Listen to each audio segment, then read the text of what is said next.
కొన్ని baby corn items తీసుకుని వాటిని వీడియోలో చూపించే విధంగా కట్ చేసుకుని ఒక బౌల్లోకి తీసుకుని పక్కన పెట్టుకోవాలి.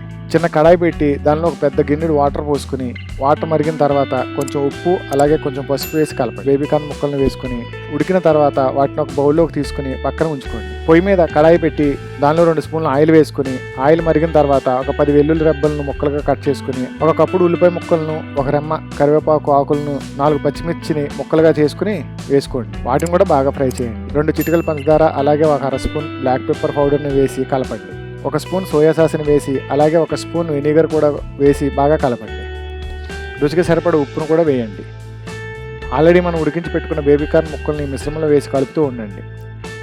స్ప్రింగ్ ఆనియన్స్ కింద చిన్న ఉల్లిపాయలు చిన్న ముక్కలుగా కట్ చేసి వేసుకున్నాను. కొద్దిగా కొత్తిమీర, కొద్దిగా పుదీనా అలాగే స్ప్రింగ్ ఆనియన్స్ చిన్న ముక్కలుగా కట్ చేసుకుని వేసుకోవాలి. వీడియోలో చూపించే విధంగా కలుపుతూ ఉండండి. అంతే అండి. Please like, share, subscribe.